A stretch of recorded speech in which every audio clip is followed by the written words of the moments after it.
Errors in measurements. Anybody want to tell me what our first error in measurement is? Finding. Measuring from the wrong point. I think we all experienced that tonight, and that would be my fault. So, one of the common factors, we talked about this earlier, is this is the equation that is used when using a steel tape, but you will not be required to do that. So, so if you measured 100 feet, it would be 100 feet plus 0.00000645 times the ambient temperature. That would be your correction for your steel tape. Okay? So that is one of the first common errors in using a steel tape. So basically what it's telling you is that 0.50645 is the coefficient of the thermal expansion for a carbon steel tape.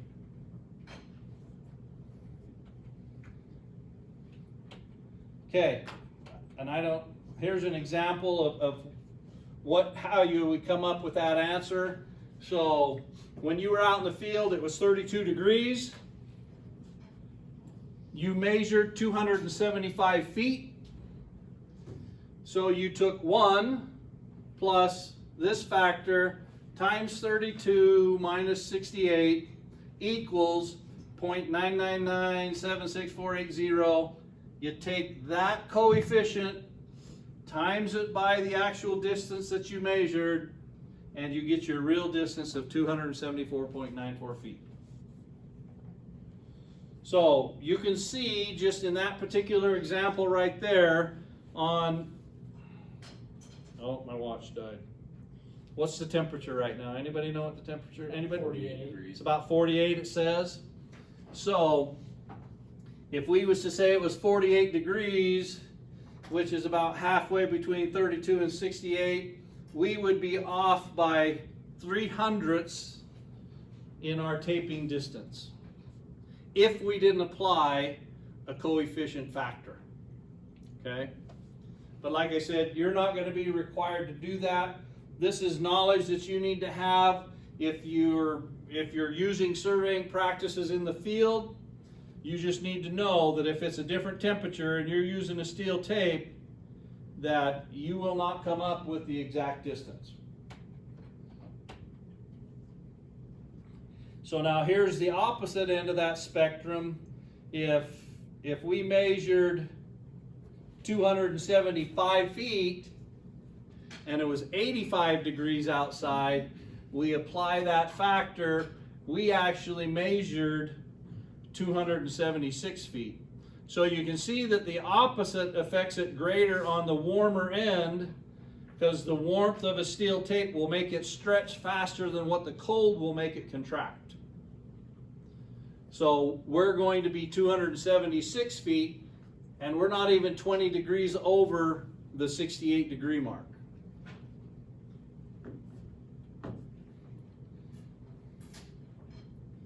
So the thing that you need to remember, if it's colder than 68 degrees, your distances are going to be less than what you measured. If it's warmer, it's going to be longer. So if it's 20 degrees outside, is your distance going to be short or long? Short. It's going to be short.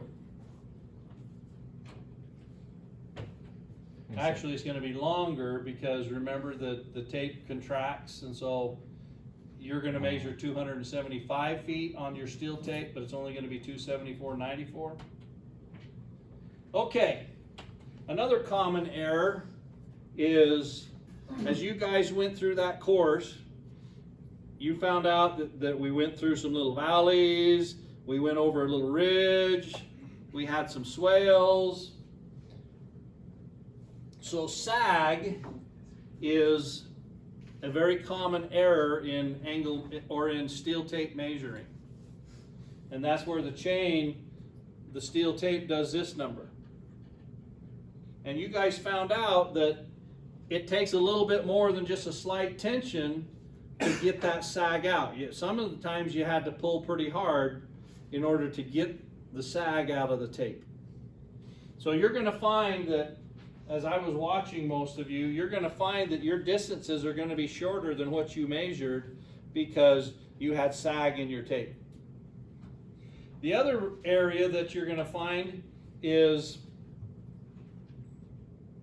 well, let's see what that says. If you have a 1 foot sag depth in a 100-foot tape, your error is 2 thousandths. So if your tape measure from a straight plane has a 1 foot sag in it, you're going to have an error measurement of 2 thousandths in that 100 feet.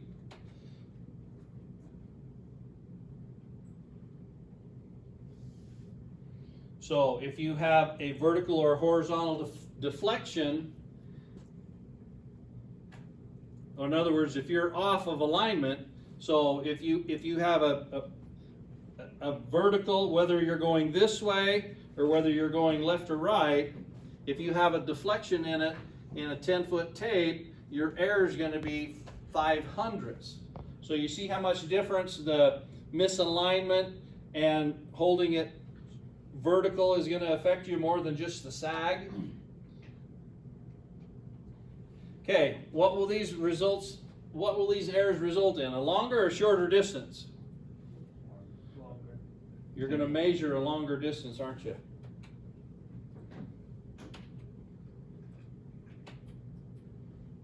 Okay, so here's the errors in order of significance, and we're going to interject a higher one, and that is measuring from the wrong point, right? That you're going to be 100% guaranteed you're going to have the wrong distance if you start from the wrong point.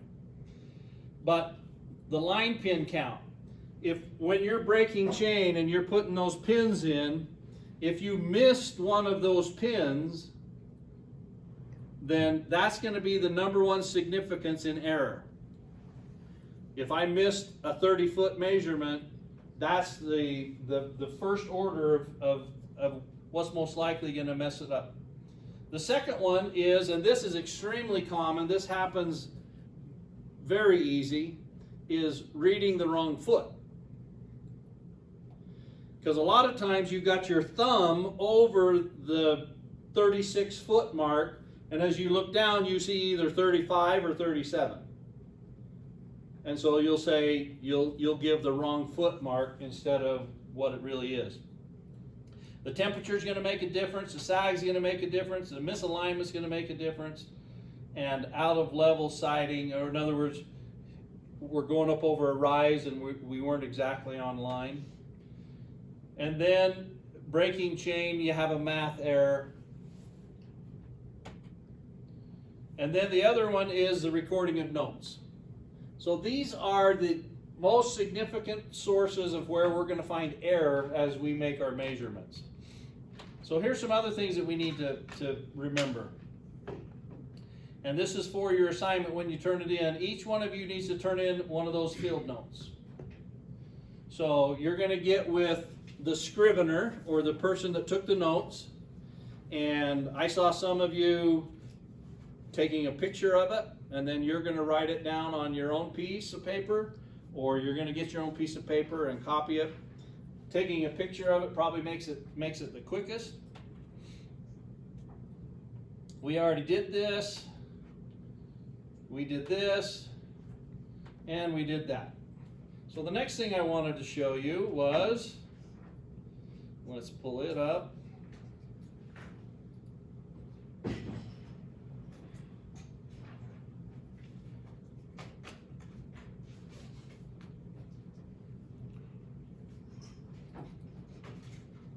No, we already did that.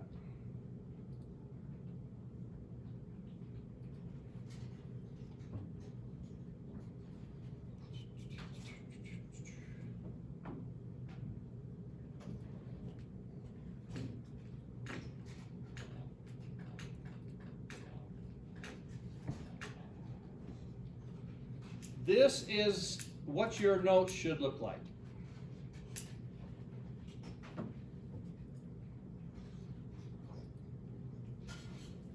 So you should have a basic sketch of the measurements that you did. This is your A, B, C, D. We had a sidewalk in the middle. I notice on Erin's, she put some notes right over here in the column that says we crossed 2 little ravines, we went over top of this. The more information you can write on your notes, the easier it's going to be for you or somebody else to retrace what you did. Sometimes you can get too much on there.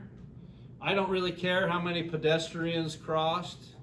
That doesn't really matter. It doesn't affect the notes at all.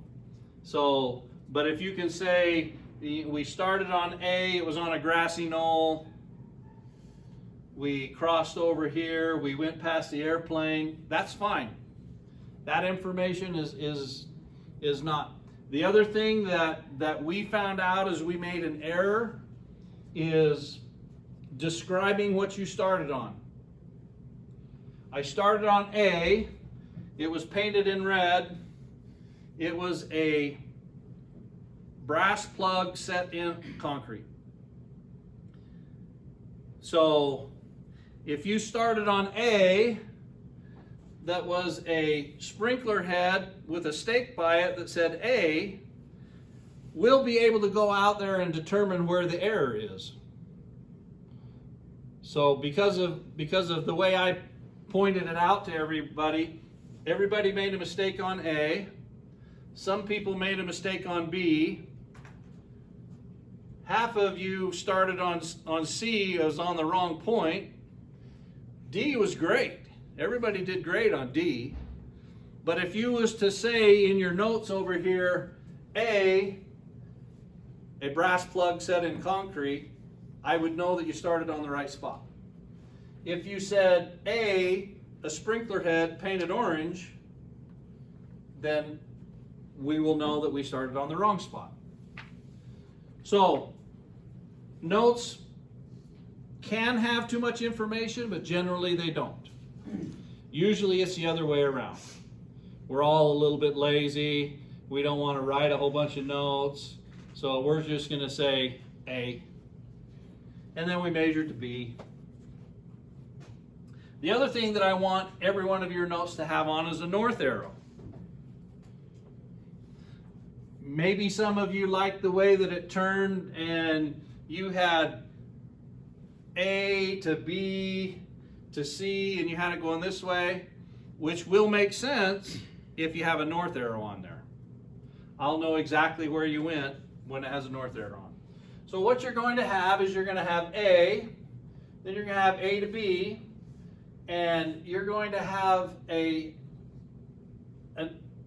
you can write up here. Let me tell you what these notes up here mean first before we go on. This says station. This says your course. Your course, you're going to A to B. This says backsite. This says foresight, horizontal angle, adjusted horizontal angle, and distance. We were just using a steel tape. We weren't traversing and we weren't measuring angles, so we don't care about our backside and our foresight. But we have intermediate distances. So at the top right here, you could say intermediate distance, and then you'd have your first angle or your first distance right here, 36 feet. Then you'd have 99.88 feet. Then you'd have your final one right there, and then your adjusted distance, you would have your total over here. And then you'd write that same number right here. Okay. The other thing that you can see on here is it says what crew you were on, whether you were red crew, gold crew, and then you're going to have everybody's name, whether you have their last name, their first name, initials, I don't care. And then you are going to put your name on the bottom, and then you'll turn it in. Any question on your notes?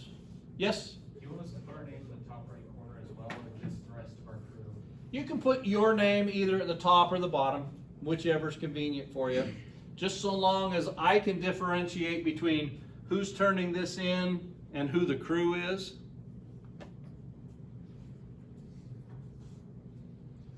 Any other questions? Okay, that is the end of our discussion tonight. Because we ran out of daylight, we wasn't able to measure everything twice correctly.